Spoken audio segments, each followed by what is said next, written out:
Oi, gente. Eu vou falar agora um pouquinho sobre as quimiocinas e depois sobre as proteínas de fase aguda, que foi um conteúdo que acabou faltando na nossa aula síncrona de imunidade inata.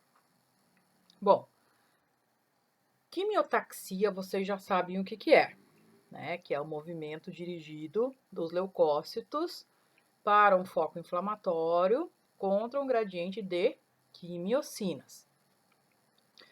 E as quimiocinas são pequenas proteínas que têm uma homologia estrutural.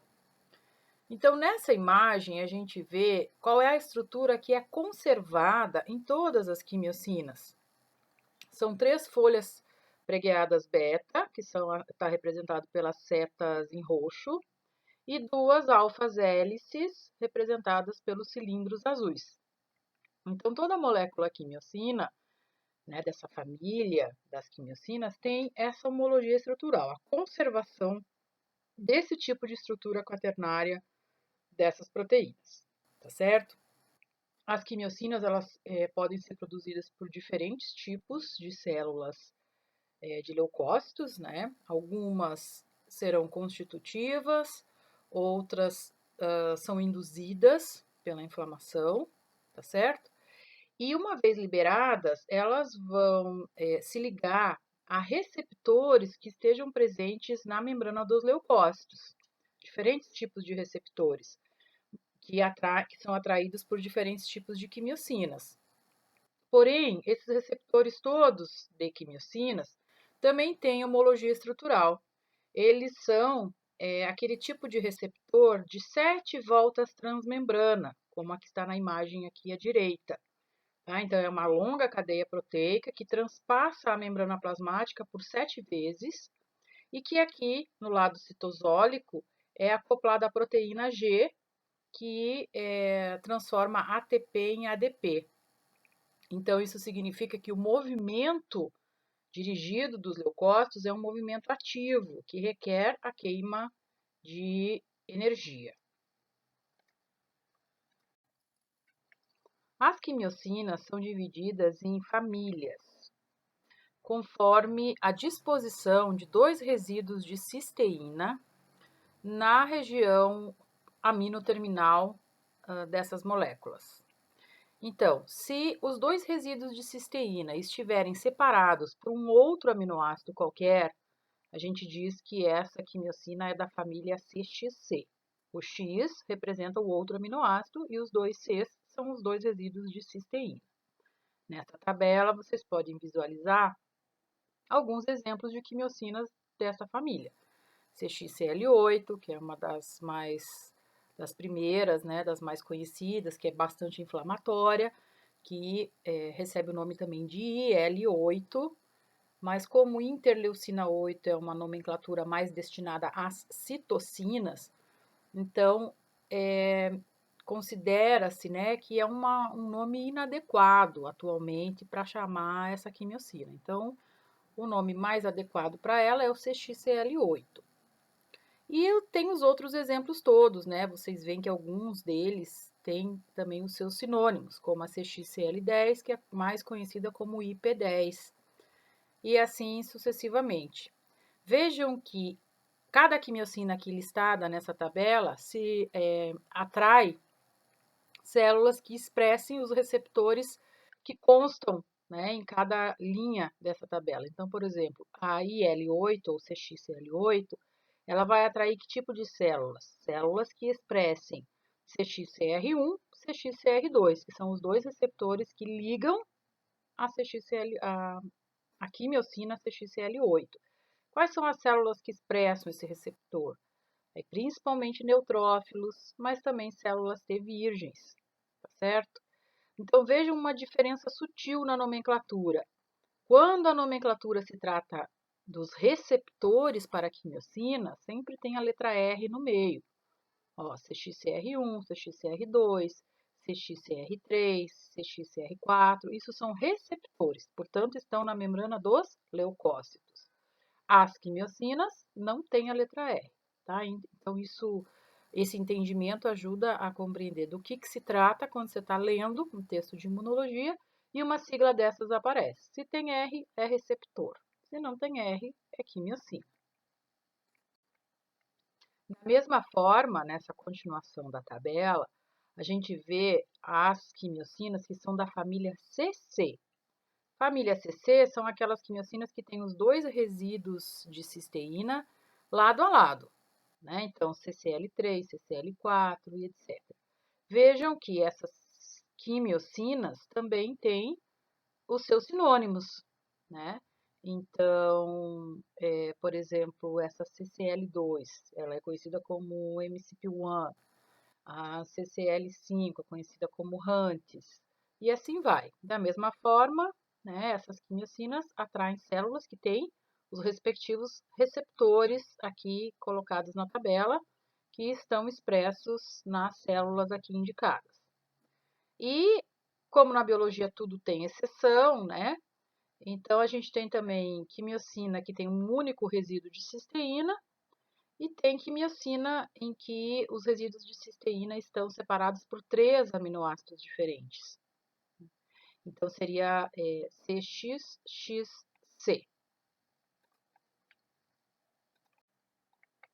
Aqui nessa imagem, a gente vê que o sistema de quimiocinas e seus receptores é um sistema redundante, ou seja, uma mesma quimiocina pode se ligar a diferentes receptores e vice-versa, né? Um mesmo receptor pode ser atraído por diferentes quimiocinas. Isso impede que a mutação no gene de um desses receptores prejudique, né, a migração de células pela liberação de um determinado tipo de quimiocina. Tá? Esta outra imagem é interessante porque aqui mostra quais são os receptores que são constitutivos e quais os que são induzíveis. Os receptores de quimiocinas constitutivos, eles são expressos nas células em repouso.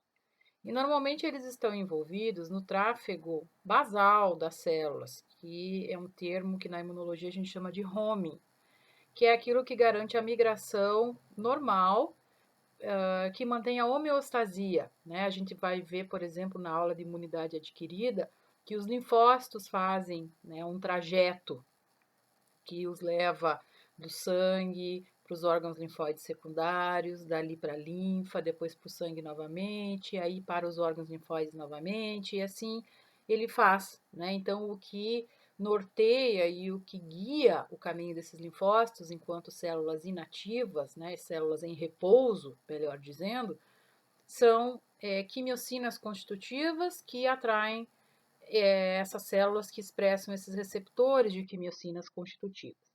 Quando ocorrer a ativação das células pelo reconhecimento do antígeno, né, e pelos sinais inflamatórios e tal, as células passam então a expressar receptores de quimiocinas que são induzíveis, né, ou receptores inflamatórios, que normalmente respondem a quimiocinas também inflamatórias. Então, já o papel desses receptores induzíveis é o de levar células efetoras para os locais inflamados ou infectados, tá certo? Mudando um pouquinho de assunto, vocês viram na aula de imunidade inata que células sentinelas, né, residentes nos tecidos, como os macrófagos, percebem a presença de agentes invasores por meio dos seus PRRs e a partir daí sofrem então uma ativação celular que resulta na secreção de citocinas e quimiocinas inflamatórias. Então, nessa imagem, a gente vê aqui representadas as principais citocinas inflamatórias, que são IL-1, TNF-alfa, IL-6 e IL-12, e uma das principais quimiocinas inflamatórias, que é a CXCL8, anteriormente chamada de IL-8, tá? O que eu quero chamar a atenção aqui é que todas essas citocinas inflamatórias, em especial a interleucina 1, beta e o TNF-alfa, eles estão associados àqueles eventos que modulam as mudanças nos vasos sanguíneos durante o processo inflamatório, que é principalmente a ativação do endotélio e o aumento da permeabilidade dos vasos, que são consequência da ação dessas duas citocinas principais sobre as células endoteliais dos vasos. Mas o que eu quero chamar a atenção é que, além desses efeitos locais que mediam a inflamação, se essas citocinas forem liberadas em maiores quantidades, elas podem então cair na corrente sanguínea, se disseminar para sítios distantes e aí ter ação sobre órgãos que estão distantes àquele local da inflamação, exercendo, portanto, efeitos sistêmicos, como, por exemplo, a produção de febre e o aumento da síntese de proteínas de fase aguda.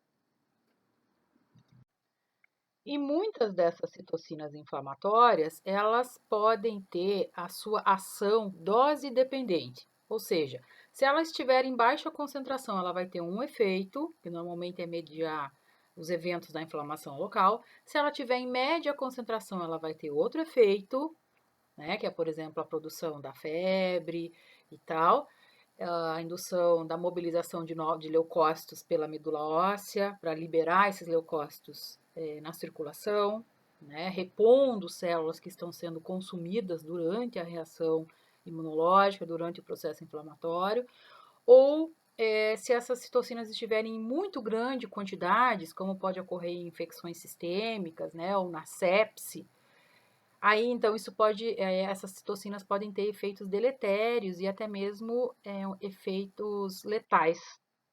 E o TNF-alfa, que é uma sigla para uma citocina que se chama fator de necrose tumoral alfa,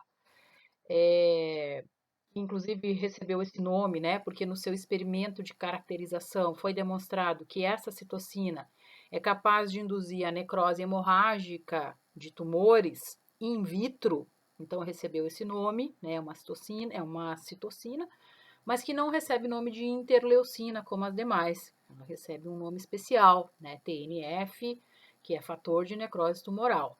Tem o alfa e tem o beta, tá? E o TNF é uma das toxinas mais inflamatórias clássicas, que inclusive é liberado diante de diversos estímulos inflamatórios, principalmente a presença do LPS, o lipopolissacarídeo, que nós vimos na aula de imunidade inata, é um pump das bactérias gram-negativas, né? Um tipo de lipídio que está ali na membrana lipídica desse tipo de bactéria. E essa citocina, quando produzida em baixas quantidades, medeia os eventos da inflamação, tá? Então, ativa o endotélio, aumenta a permeabilidade dos vasos, ok. Se ele for produzido em maior quantidade, aí ele já é considerado um pirógeno endógeno, ele vai aumentar a temperatura corpórea, né, agindo sobre o hipotálamo, e ele vai ter um efeito, né, de ativação sobre outras células, ele vai ter um efeito no metabolismo de lipídios, tá? Tudo para mobilizar energia para esse processo inflamatório que está acontecendo. Porém, se ele for produzido em grande quantidade, como acontece nas infecções sistêmicas, né, septicemia por bactéria gram-negativa, ou mesmo na sepse, né, que é um evento de inflamação sistêmica que pode ser deflagrado por diversas situações, em especial infecções, claro, né, ele pode ter um efeito que é muito danoso ao hospedeiro, né? Ele pode ter um efeito de redução do débito cardíaco, então diminui os batimentos cardíacos, leva a uma queda brusca da pressão arterial, que é o que a gente caracteriza como choque, né? O indivíduo entra em choque. E também níveis muito baixos de glicemia, então uma hipoglicemia severa, e pode induzir coagulação intravascular sistêmica, que consequentemente leva à falência múltipla dos órgãos e, logicamente, ao óbito. Então, o TNF em uma quantidade muito elevada, ele é muito danoso, ele é letal.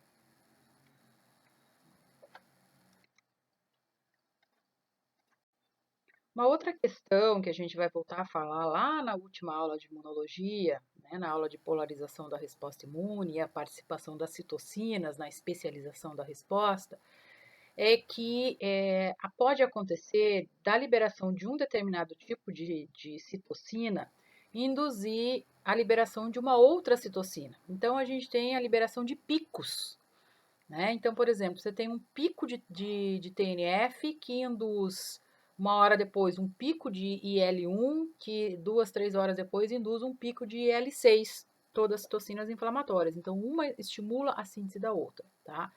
E elas têm ações redundantes. Então, essas citocinas inflamatórias, em relação aos seus efeitos sistêmicos, elas todas têm ação sobre o fígado, sobre o endotélio da medula óssea, sobre o hipotálamo, sobre a gordura, o tecido lipídico, né?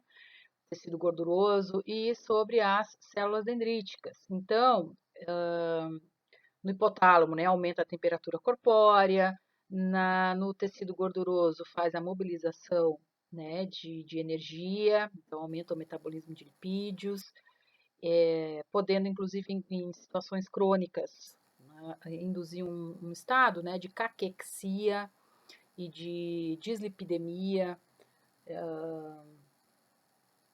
Agora me fugiu o nome de um distúrbio que se tem no metabolismo de lipídios, né, um distúrbio na distribuição de gordura corporal.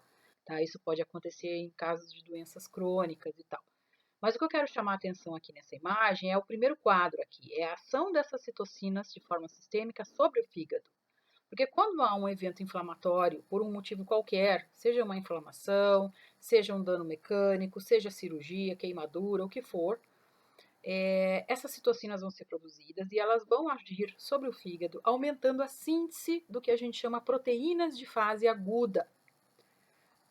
As proteínas de fase aguda são proteínas plasmáticas, que são normalmente produzidas pelo fígado, mas que têm a sua concentração elevada quando houver algum evento agudo em curso.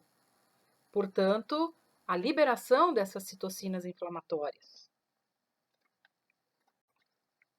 E as proteínas de fase aguda são diversas, né? Aqui nesse slide estão listadas as principais, né?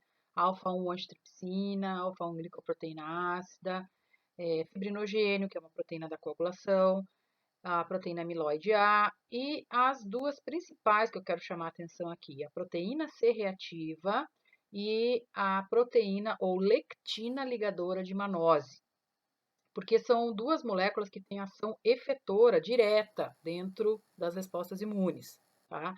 Mas outras proteínas também têm a sua síntese aumentada pelo fígado nas condições de estresse tecidual, tá? Aqui algumas delas em vermelho, e aí a quantificação dessas proteínas no sangue é um indicador, né, de que está havendo um processo agudo em curso. E aí nessa imagem a gente vê que dentre as três citocinas que eu mencionei, IL-1, TNF e IL-6, a principal que tem ação sobre o fígado é a IL-6. E a IL-6, então, age sobre o fígado, induzindo o aumento da síntese dessas proteínas de fase aguda. E a gente está vendo nos quadrinhos inferiores ali exemplos, né, de ações dessas proteínas de fase aguda. A proteína C reativa é uma proteína da família das pentraxinas, que tem homologia estrutural com essa proteína amiloide sérica, que são 5 domínios, né, na sua estrutura quaternária, e ela funciona como opsonina, tá? Então, ajuda na fagocitose, tá? E também consegue ativar uma das vias do sistema complemento. A lectina ligadora de manose tem as mesmas funções, ela tem uma outra estrutura, tá? Lembra um ramalhete de flores, como tá aqui na imagem, né? Essa estrutura em azul, no quadro do meio. E ela também funciona como opsonina, quando se liga aos resíduos de manose, que pode estar presente na superfície dos patógenos. E aí, então, isso facilita a fagocitose. E ela consegue ativar uma via do sistema complemento, que é a via da lectina. Deu certo? Beleza. Então, aqui nessa imagem, a gente vê a estrutura da lectina ligadora de manose, que é uma estrutura semelhante ao colágeno, né? Ela lembra um ramalhete de 6 flores, que se tem aqui, então, as cabeças globulares, que são as regiões que se ligam aos resíduos de manose na superfície de bactérias e fungos, principalmente. E o espaçamento entre esses resíduos de manose na membrana na superfície desses patógenos, como está representado aqui por um amarelo bem clarinho, né? Seria a superfície, a membrana, e aí essas estruturas geométricas aqui em vermelho e amarelo seriam os resíduos de manose. Eles têm que estar num espaçamento, né, um distanciamento físico tal que permita a ligação das cabeças globulares ao mesmo tempo, né, das 6 cabeças ao mesmo tempo. Então, isso faz com que a lectina permaneça ligada na superfície desse antígeno, agindo como opsonina, e é o local onde o sistema complemento vai ser ativado pela via da lectina. As células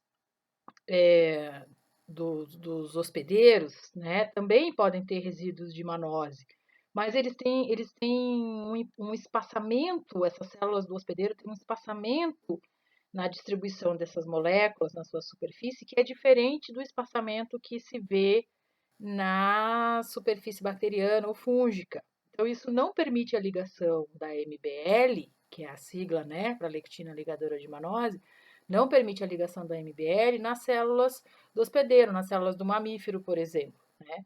Mas ela vai se ligar na superfície de bactérias e fungos, ok? E aqui as vantagens da síntese das proteínas de fase aguda. Vocês podem dar uma lida. E eu espero que essa videoaula tenha sido clara, né? Tenha ajudado a complementar o conteúdo que a gente não conseguiu abordar na aula síncrona. E qualquer dúvida, vocês podem me contactar, tá certo? Bom estudo, pessoal. Tchau, tchau.